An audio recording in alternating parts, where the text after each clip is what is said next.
Hello students, आज के video में बात करेंगे गैलुसाक लॉ ऑफ गैसियस वॉल्यूम, जो लॉ ऑफ केमिकल कॉम्बिनेशन का फिफ्थ लॉ है। चलिए जानते हैं क्या कहा गया इस लॉ के बारे में, या क्या कहता है ये लॉ। कहता है the law of combining volume state that when gases react together to form other gases and when all volume are measured at same temperature and pressure, the ratio between the volume of the reactant gases and the gaseous product can be measured या can be expressed in simple whole number ratio। Pressure और temperature की same condition पर जब gases आपस में combine करके other gases यानी gaseous product का फॉर्मेशन करती है, तो रिएक्टेंट पार्ट का वॉल्यूम और प्रोडक्ट पार्ट का जो वॉल्यूम होता है वो एक सिंपल होल नंबर रेशियो में पाया जाएगा। ठीक है, जैसे कि 2H2 plus O2 gives 2H2O, यानी अगर 2 वॉल्यूम H2 1 वॉल्यूम O2 के साथ कंबाइन करेगा तो आपका 2 वॉल्यूम क्या बनाएगा, H2O बनाएगा।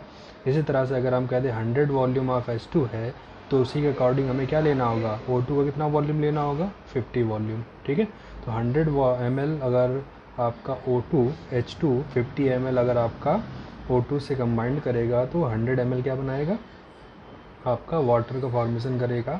और इस फॉर्मेशन में जो रिएक्टेंट पार्ट और प्रोडक्ट पार्ट का जो वॉल्यूम है वो आपका क्या रहेगा, एक होल नंबर रेशियो में रहेगा, जैसे 2:1:2।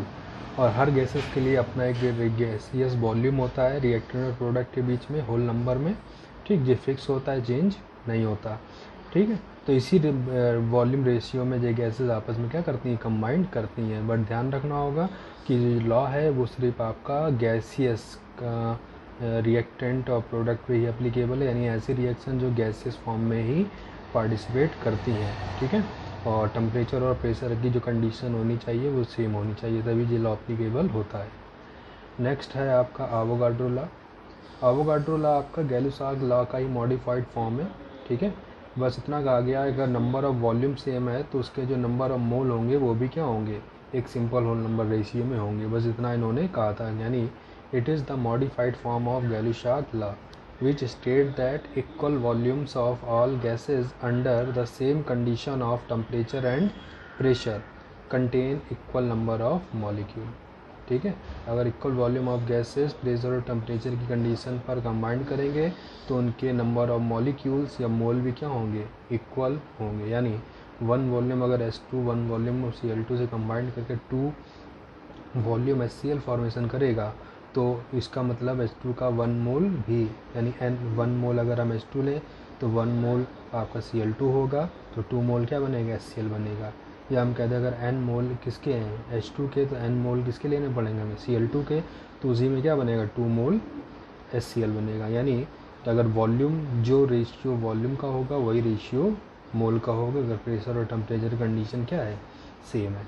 तो ये आपके लॉ ऑफ आपके लॉ ऑफ केमिकल कॉम्बिनेशन के 5th और 6th लॉ थे। इससे पहले 4 लॉ हम आपको नेक्स्ट वीडियो में बता चुके हैं।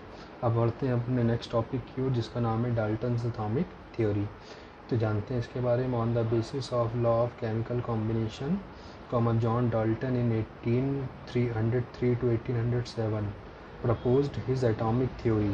the basic postulates of Dalton theory are as follows। ठीक है, डाल्टन्स ने 1803 to 1807 के बीच में अपनी एक एटॉमिक थ्योरी का प्रपोज किया था लॉ ऑफ केमिकल कॉम्बिनेशन के बेसिस पर, जिसके कुछ पॉस्टुलेट्स, यानी इन्होंने क्या क्या ऑब्जर्व करा इस थ्योरी में, यानी इनके क्या क्या पॉस्टुलेट्स दिए, चलिए जानते हैं।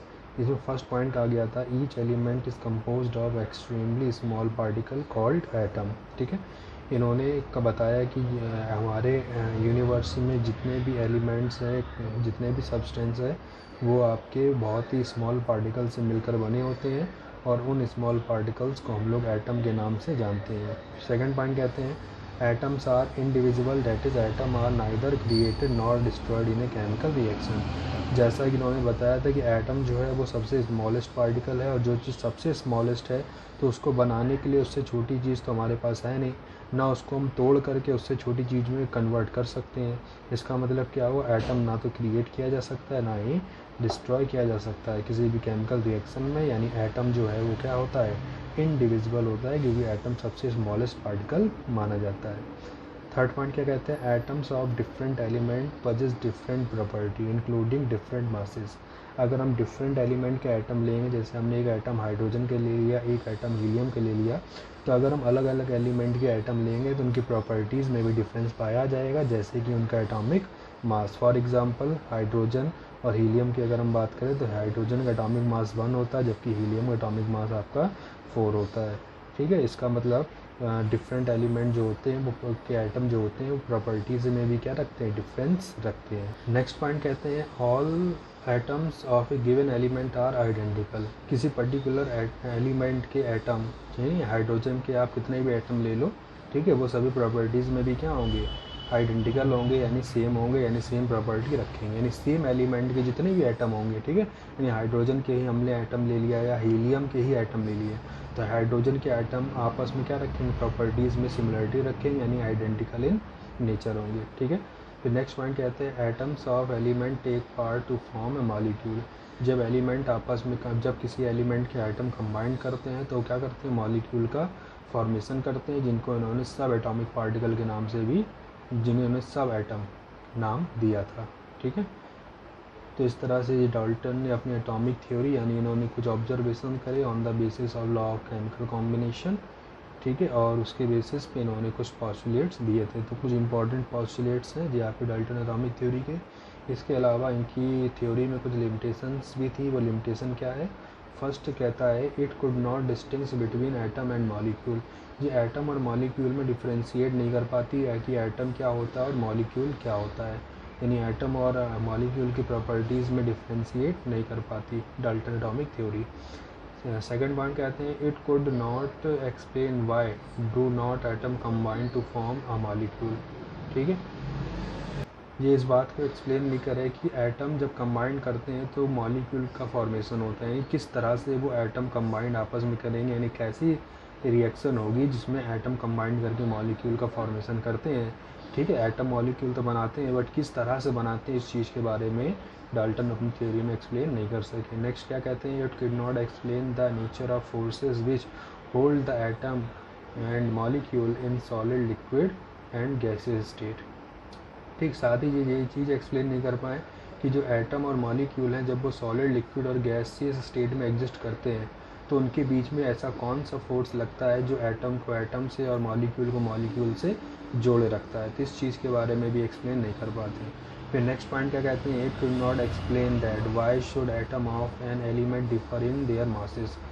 कि ये साथ ही ये भी नहीं बता पाते हैं कि जो डिफरेंट एलिमेंट हैं, ठीक है, उनके जो एटम हैं वो एटॉमिक मास में क्यों डिफरेंस रखते हैं। ठीक है, अगर सेम एलिमेंट की होते तो वो सिमिलरिटी रखते हैं, जबकि डिफरेंट एलिमेंट के जो एटम है वो मासेस में या प्रॉपर्टीज़ में क्यों डिफरेंस शो करते हैं, इस चीज़ के बारे में ये थियोरी एक्सप्लेन नहीं कर पाती। ठीक है, साथ ही एक लास्ट पॉइंट आपको इसमें कहता है it could not explain the Gay Lussac law of combining volume. साथ ही ये थ्योरी आपकी Gay Lussac law of combining volume को भी एक्सप्लेन नहीं करती। ठीक है, कि जिसमें कहते हैं कि जब आपका, अभी हमने बताया था कि जब जब रिएक्टेंट गैसियस रिएक्टेंट कंबाइन करके गैसियस प्रोडक्ट फॉर्मेशन करते हैं तो उनके वॉल्यूम में और रिएक्टेंट पार्ट के वॉल्यूम में और प्रोडक्ट पार्ट के वॉल्यूम में एक होल नंबर रेशियो पाया जाता है। इस चीज़ को ये थ्योरी एक्सप्लेन नहीं करती, तो ये डाल्टन एटॉमिक थ्योरी और उसकी कुछ लिमिटेशंस थी। ठीक है, अब हम बढ़ते हैं अपने नेक्स्ट टॉपिक की ओर।